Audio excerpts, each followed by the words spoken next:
Good afternoon, I'm Sydney Canada, and for my History 475 paper, I decided to do Contextualizing Roe v. Wade in Mecklenburg County's Apathy Towards Abortion in 1973. So my subject matter for my History 475 thesis is basically the reaction towards abortion in Charlotte, Mecklenburg area before, during, and after Roe v. Wade. And mainly the emphasis that I wanted to focus on for this paper was the immediate response January 1973 to December 1973 following the January 22nd, 1973 Supreme Court ruling on Roe v. Wade. And really, the historiographical context surrounding Roe v. Wade and the abortion issue thus far that's been covered has been mainly a moral context. It has been one side with pro-choice or pro-life versus the other. And it's also been bringing in religious values versus personal and constitutional rights. The next level that's been covered through historiographical context has been history on a macro level, and has mainly been through movements, whether it's been the feminist movement or through cultural roles. What my paper has been focusing on really is history on the micro level, and has been very little covered. And what has been covered has been mainly focusing back on whether moral context or history on the macro level through one of these movements. So basically, focusing on the micro level, my thesis for my paper was, because of Mecklenburg counties, and to a much larger extent North Carolina's, familiarity with the abortion issue throughout its history, there was a limited reaction to the historic court case during 1973. Any reaction to Roe v. Wade happened almost a decade later. So my main points that I'm going to cover during this presentation was that North Carolina has had a history with abortion. The immediate reaction to Roe v. Wade in North Carolina was limited. The important issues of 1973 that covered the front page of the Charlotte Observer had almost nothing to do with Roe v. Wade. And then finally, the last thing I will be covering is that the abortion issue and Roe v. Wade became more important to Charlotteans in the 1980s and afterwards. So my first point is the brief history of abortion in North Carolina. Abortion was first sort of in use in North Carolina through the English common law during the colonial days and after North Carolina became an official state. And abortion was allowed up to the quickening, which is basically when the mother could feel the fetus moving. Anytime after quickening, it was illegal to abort, but it was never officially a law. It was just sort of a guideline. However, in 1880, the state of North Carolina v. Slagle was a court case, and it officially outlawed abortion in North Carolina by 1881. So for the next 87 years, abortion was officially illegal in North Carolina. Yet, through the statutes, state statutes 1444 and 1445, completely outlawed them. But the state North Carolina, like several other states throughout the United States, began eugenics programs. This sort of created a loophole where people were allowed to get abortions. And the court case, which is actually a Virginia court case, Buck v. Nell, which allowed for people to be involuntarily put into eugenics programs, this began loopholes for people to receive abortions when they were considered feeble-minded people. So they used this guise of feeble-mindedness in order to receive abortions during this time period. Again, about 40 years later, the American Law Institute created another set of guidelines known as the Model Penal Code, which sort of created this idea that people should be allowed to get abortions in instances of rape, incest, and where the mother was considered to be, or the mother or the infant was considered to be in danger throughout the pregnancy. And this also influenced state legislations throughout several states. North Carolina was one of them. The Model Penal Code was first created in 1962, and in 1967, North Carolina sort of used the Model Penal Code to liberalize its own laws. Also, by 1967, Wallace Kuralt, who was the director of Mecklenburg County Department of Public Health and Welfare Services from 1945 to 1972, created programs such as Planned Parenthood and birth control programs throughout his tenure as the head of the public welfare in Mecklenburg County. He began pushing for a even more liberalized abortion program because he felt that if people in the lower classes had the ability to access an abortion, it would put an equal footing for people of the lower class. So he began to make abortion not an issue of morals, but an issue of class standing and of economics. So when Roe v. Wade first made it into newspapers, it wasn't really covered within the Charlotte Observer. It first appeared, any mention of Roe v. Wade first appeared on Thursday, October 12, 1972. And this was when it was being reviewed by the Supreme Court. When the article came out, it was entitled "Court Steps Cautiously on Abortion," and it was covered by Glenn L. Sayre of the Chicago Tribune, and is reprinted by the Charlotte Observer, and is basically just stating that the court was reviewing the case and that more than likely they were going to they're going to rule on the side of Roe.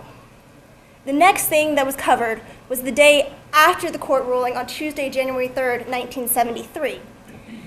And the title of this article was "Supreme Court Rules Abortion Bans Illegal." And basically the article went over what the court ruled and how it would affect North Carolina laws. And this appeared in the main edition of the Charlotte Observer. However, same exact article in the Piedmont edition of the Charlotte Observer had the title of "Abortion is Illegal First 6 Months." The title is slightly misleading though, because the article stated that states who had abortion bans had 6 months to change their laws. According to the Supreme Court ruling, you had up to 3 months in order to have an abortion. This article, same exact article, two different titles. It was published by William Vance of the Charlotte Observer's Washington Bureau. The next article regarding Roe v. Wade appeared the following day, and it was actually entitled "Abortion Ruling Reaction Mixed." Slightly misleading again, because there was only two people who had extreme reactions to it. One was Arthur Jones, who was a former representative for the Charlotte area for the state legislature, who was very happy of the ruling, and one was a Catholic bishop for the area who was very displeased with the ruling. Everyone else who was interviewed for the article was basically sort of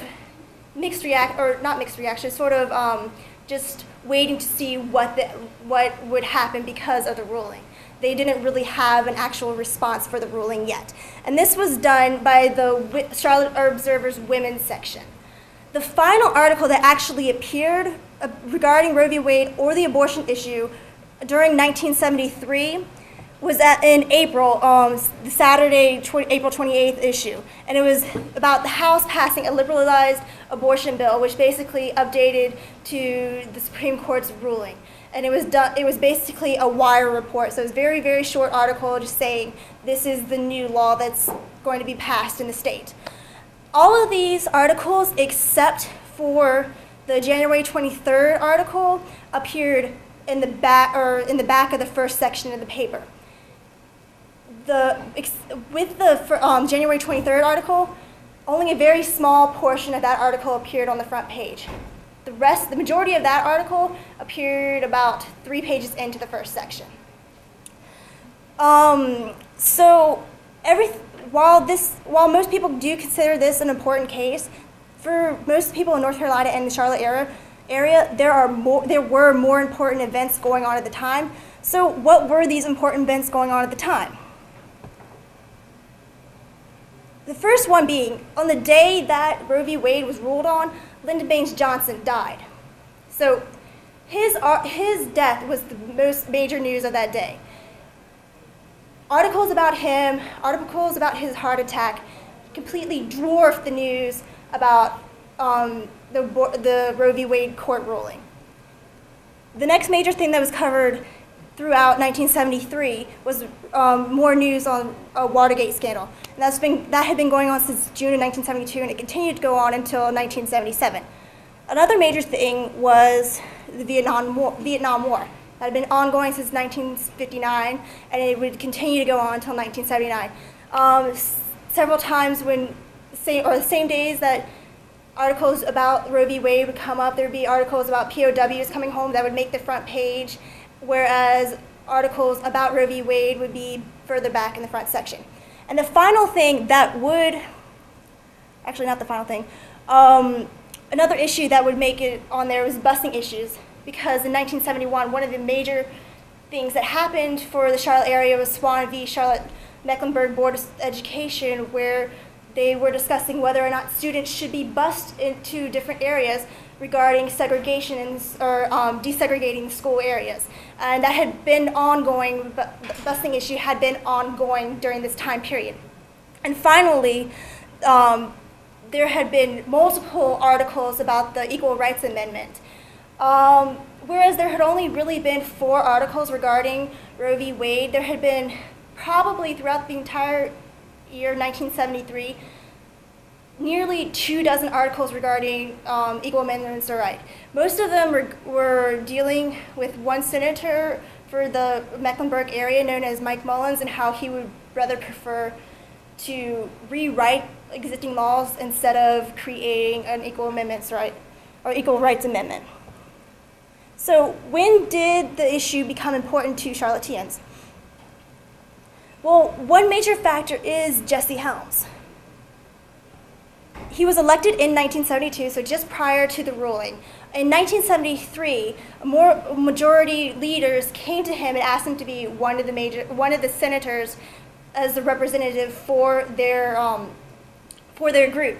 It took several years, but he, along with this group of lobbyists, were able to create an anti-federal funding bill in 1982 that would try to stop funding for abortion. It was sort of nicknamed Helms Bill, but it was filibustered in the Senate.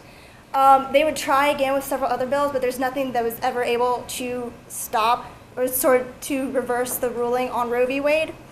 The next thing that was sort of happened in the Charlotte area, or greater Charlotte area, was Operation Rescue and Operation Save America. This group was founded in 1986 in Concord, North Carolina. They originally started as a non-violent group to protest and try to reverse the ruling on Roe v. Wade. However, over time, they started becoming more violent, and they were taken to court several times on racketeering issues. The leader of the group was arrested for violence. Several of the members were arrested on violence. They no longer are headquartered in Concord. I think they've now moved to, I think it's Oklahoma they have now moved to. And finally, now the National Organization of Women have also played an important role in this area. While they were originally founded in Washington, D.C. in 1966, 2 chapters that were prominent in Raleigh and Charlotte were founded in 1967. Often they're associated in the Charlotte area with the ERA. However, in recent years, when there have been protests against abortion, or when leaders have been brought in to sort of rally up around Operation Rescue, Operation Save America, now organizers have sort of counter-protested those groups. So, are there any questions? Mainly with my secondary sources, what they mentioned were they focused a lot on Wallace Kuralt and his trying to sort of even more liberalize the approach to abortion at the time period, and they've also focused on, who I briefly mentioned him, but Arthur Jones, because both of them worked in tandem at the time period. But really, during the secondary sources, they just mentioned in passing. They didn't really focus on it. One book I used, I can't remember the author now, but it was Schoen. Her last name was Schoen. She focused in North Carolina a lot, but it was mainly in regards to the Eugenics program, and she used abortion as a sort of as a side measure to it. One of the articles, it was also by Schoen, is I can't remember the title off the top of my head. It was like between coercion and I can't remember the rest of it now. But it specifically, or one of the points she made was that there was forced coercion into forced sterilization, but also that women used the excuse of feeble-mindedness in order to use sterilization as a permanent form of birth control at the time too. Go somewhere. How you went about your primary work? Mainly for my primary work, I went to the main branch of the the Mecklenburg County Library and went through the records. I mainly started I went through all of December 1971, because that's when Roe v. Wade first went to the Supreme Court. And then I went through October of 1972, because that's when they first reviewed it. And then I went through the entire year of 1973. Just looked through articles regarding it, anything mentioning law changes, and then I went through editorials to see if anyone wrote in regarding it and whatnot. Is the newspaper indexed, or did you literally have to go? I literally had to go through it. I mean, originally, because my project ended up being different from the abstract I actually submitted for this. But originally, I was going to do it on Mecklenburg County and Union County, whereas the library in Monroe actually is indexed, but in Charlotte it wasn't indexed, so I had to go through a year. So, any other questions? All right, thank you.